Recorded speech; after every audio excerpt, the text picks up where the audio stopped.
নমস্কার বন্ধুরা, সকলকে আমার চ্যানেলে স্বাগত। আসন্ন 2026 বিধানসভা নির্বাচনে কোন কোন ধরনের সরকারি কর্মচারীদেরকে এই ভোটের ডিউটি থেকে অব্যাহতি দেওয়া হয়েছে তার একটি পূর্ণাঙ্গ গাইডলাইন জারি করা হয়েছে চিফ ইলেকটোরাল অফিসার ওয়েস্ট বেঙ্গলের তরফ থেকে। আমরা এই গাইডলাইনের বিস্তারিত জেনে নেব। এখানে এই অর্ডারটি দেখুন, from chief electoral officer West Bengal to district electional officer all district, অর্থাৎ চিফ ইলেকটোরাল অফিসারের তরফ থেকে সমস্ত ডিইও অর্থাৎ ডিস্ট্রিক্ট ইলেকশন অফিসারকে এখানে করা হয়েছে। এখানে যে মূল যে বিষয়গুলি সেগুলো এখানে তুলে ধরছি, অযথা সমস্ত কিছু দীর্ঘায়িত করছি না। দেখুন, নাম্বার 1-এ এখানে বলা হয়েছে all contractual employees shall be excluded from both categorized as well as yet to be categorized data, অর্থাৎ সমস্ত ধরনের কন্ট্রাকচুয়াল কর্মচারীকে এই ভোট প্রক্রিয়া থেকে বাদ দিতে হবে, অর্থাৎ কোনো কন্ট্রাকচুয়াল কর্মচারীদেরকে নেওয়া হবে না। দেখুন, number 2, a detailed analysis of employees under each category, namely presiding officer, polling officer 1, polling officer 2 and polling officer 3, shall be carried out on the basis of central government, state government and gender wise distribution, অর্থাৎ লিঙ্গ অনুযায়ী সমস্ত ধরনের যে সমস্ত এমপ্লয়ীদেরকে নেওয়া হয়েছে তার একটা ডিটেলড অ্যানালাইসিস করা হবে এবং সেই মতো presiding officer first polling, second polling এবং থার্ড পোলিংকে ক্যাটাগরাইজড করা হবে। দেখুন, number 3, separate list shall be prepare. Separate list prepare করা হবে কাদের জন্য? দেখুন, সেন্ট্রাল গভর্নমেন্ট আর সেন্ট্রাল পিএসইউ এমপ্লয়ীদের জন্য আলাদা এবং স্টেট গভর্নমেন্ট আর state PSU employees categorize presiding officer, polling officer 1, 2 and 3, অর্থাৎ সেন্ট্রাল গভর্নমেন্টের স্টাফদের একটা আলাদা লিস্ট এবং রাজ্য সরকারি এমপ্লয়ীদের যারা আছেন তাদের একটা আলাদা লিস্ট। দেখুন, number 4, all central government and central PSU employees shall be categorized as presiding officer and polling personnel in accordance with their seniority, pay scale and rank. There is no need to keep any micro observer as district level, অর্থাৎ সমস্ত central গভর্নমেন্টের কর্মচারী বা PSU যে অর্থাৎ public sector employee যারা যারা আছেন তাদের সবাইকে নেওয়া হবে কি হিসাবে? এখানে প্রিজাইডিং অফিসার এবং পোলিং পার্সোনাল হিসাবে তাদেরকে এখানে ক্যাটাগরাইজ করা হবে তাদের সিনিয়রিটি, তাদের পে স্কেল অনুযায়ী।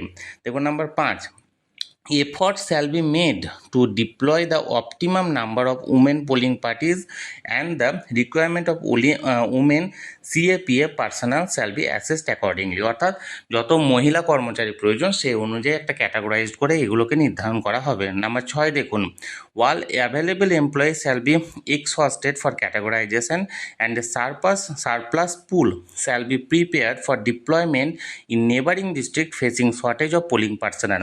এটা অত্যন্ত গুরুত্বপূর্ণ যে সমস্ত এমপ্লয়ীদেরকে একটা আলাদা আলাদা ক্যাটাগরাইজ করতে হবে এবং যদি সারপ্লাস হয় অর্থাৎ অতিরিক্ত হয় এবং কোনো জায়গায় যদি শর্টেজ থাকে তাহলে নিয়ার বাই ডিস্ট্রিক্টেও কিন্তু সেই কর্মী শর্টেজটাকে মেটানোর জন্য তাদেরকে নিয়ে যাওয়া হতে পারে, অর্থাৎ এক ডিস্ট্রিক্ট থেকে অন্য ডিস্ট্রিক্টেও এখানে ট্রান্সফার করা যেতে পারে।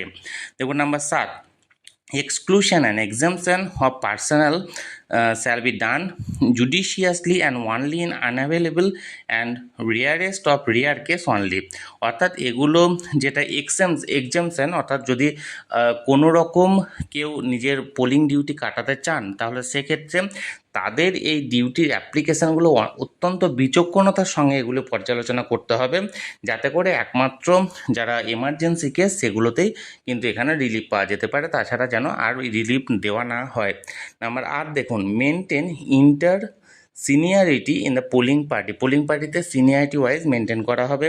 নাম্বার 9, দেখুন, এখানে এটা অত্যন্ত গুরুত্বপূর্ণ, বুথ লেভেল অফিসার অর্থাৎ BLO shall be engaged at polling station for facilitating vab or mobile disposition arrangement at the polling station, অর্থাৎ যে সমস্ত বিএলওরা আছে তাদেরকে নির্দিষ্ট যে বুথে তিনি বিএলও সে বুথেই বসতে হবে, ভ্যাব ডিউটি এবং মোবাইল ডিসপোজিশন যে কাজ আছে সেই কাজটি করার জন্য।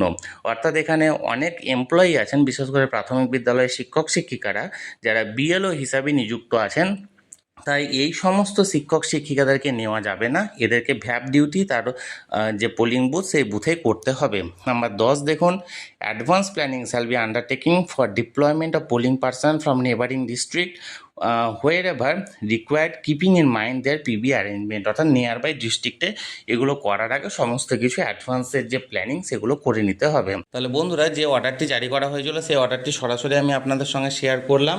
এই মুহূর্তে কন্ট্রাকচুয়াল এমপ্লয়ীদের পাশাপাশি যে সমস্ত এমপ্লয়িরা বিএলও হিসাবে নিযুক্ত আছেন তাদেরকে ভোটের ডিউটি থেকে এই মুহূর্তে বাদ দেওয়া হয়েছে। তাহলে এই নিয়ে যদি আপনাদের কোনো প্রশ্ন থাকে অবশ্যই কমেন্ট করুন, আর ভিডিওটি ভালো লেগে থাকলে অবশ্যই একটি লাইক করুন এবং সকলের সঙ্গে শেয়ার করুন, আর সেই সাথে চ্যানেলে প্রথমবার হলে অবশ্যই চ্যানেলটিকে সাবস্ক্রাইব করে রাখুন। ধন্যবাদ, দেখা হচ্ছে পরের ভিডিওতে।